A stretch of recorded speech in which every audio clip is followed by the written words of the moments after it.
Chers internautes, bonjour. Nous sommes aujourd'hui devant Paris-Plage, devant l'entrée donc de Tel Aviv-sur-Seine. Et nous souhaitons interviewer des gens de toute sensibilité. Alors monsieur, que pensez-vous de cette opération Tel Aviv-sur-Seine ? Moi je trouve que c'était une excellente chose parce que de toute manière les Français, les Européens doivent se rapprocher d'Israël qui est une démocratie où toutes les religions sont libres, tout le monde est libre. Cette histoire d'apartheid, c'est un mensonge blatant parce que, en fait, il y a une liberté totale de religion, d'expression en Israël. Les Arabes, les chrétiens, les Juifs, les musulmans sont tous soignés par les mêmes médecins qui sont souvent musulmans, chrétiens. Ils sont tous ensemble à l'hôpital, ensemble. L'apartheid en Afrique du Sud, c'était tout à fait autre chose.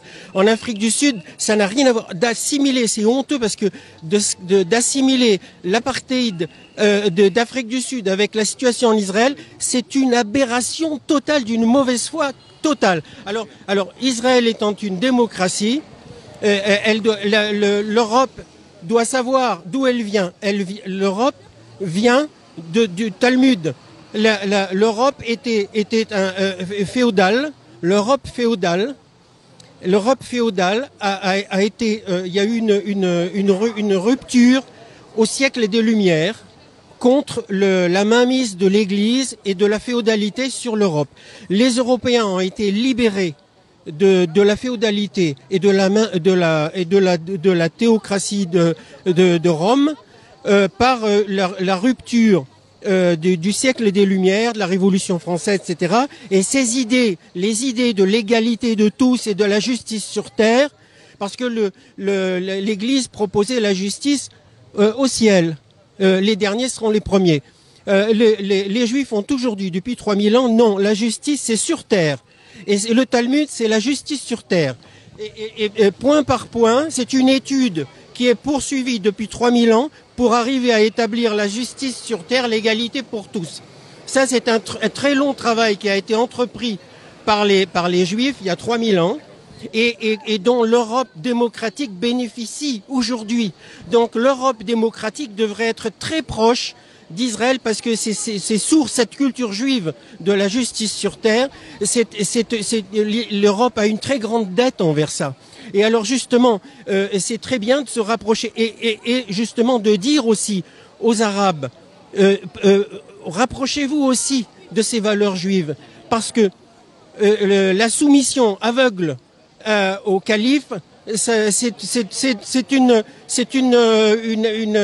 un recul. Il faut aller vers la liberté dans la responsabilité de chaque individu. Ça, le Talmud, c'est la responsabilité dans la liberté. Chaque individu est responsable de réparer le monde, mais il doit le faire dans la liberté. Donc jamais de contrainte.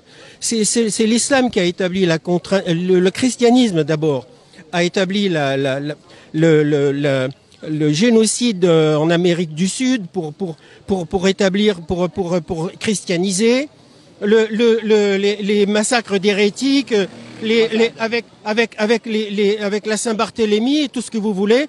Et puis ensuite l'islam est arrivé, c'est l'islam ou le sabre, la mort. L'islam ou la mort, c'est bon. Bel-Seif, ça veut dire par le sabre.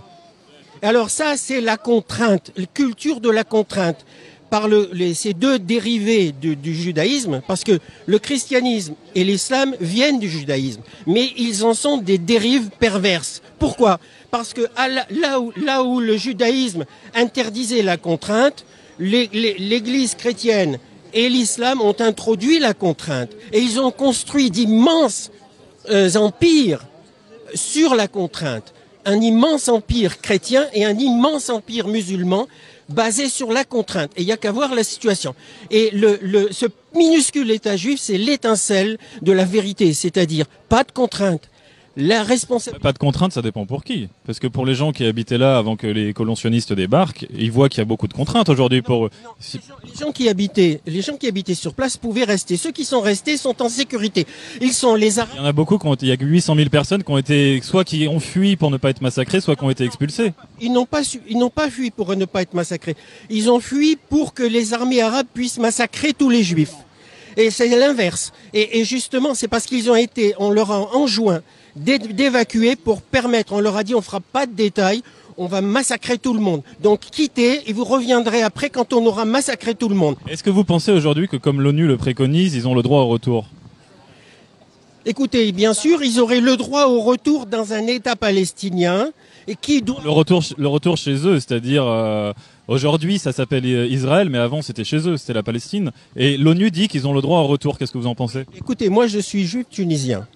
Et il y a 900 000 juifs qui ont été expulsés des pays arabes. Mais ça, c'est pas la faute de la Palestine. Non, justement, c'est pas la Palestine qui est en cause, c'est le monde arabe.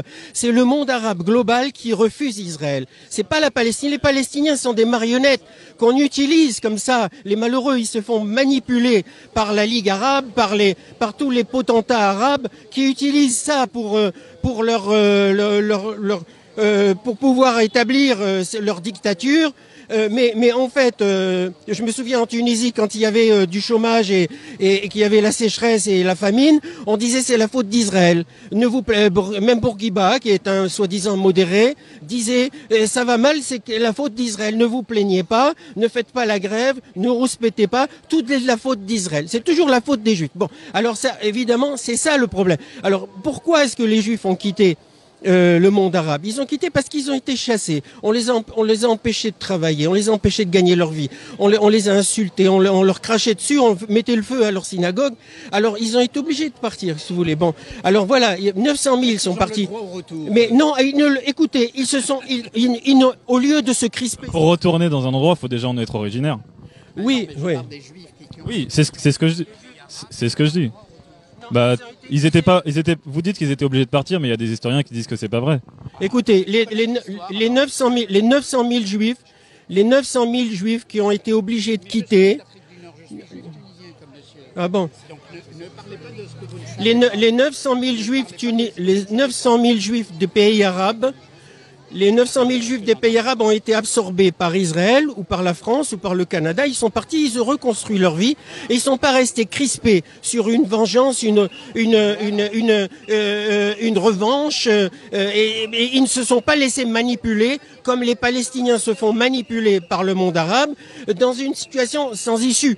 Parce qu'en fait, les Arabes les plus heureux sont les Arabes d'Israël. Ils bénéficient d'une justice indépendante. Parce que je l'entends que je suis obligé de le croire, monsieur. Et il y a une liberté d'expression. En Israël, il y a une liberté. Les Arabes sont protégés en Israël par une justice indépendante qui est très vigilante. Oh bah, écoutez, monsieur, je vous remercie pour votre point de vue. Évidemment, je vais pas avoir le temps de répondre à tout. Mais en attendant, on donne la parole à tout le monde et merci à vous, monsieur. Merci. Ah, pardon. Merci pour votre.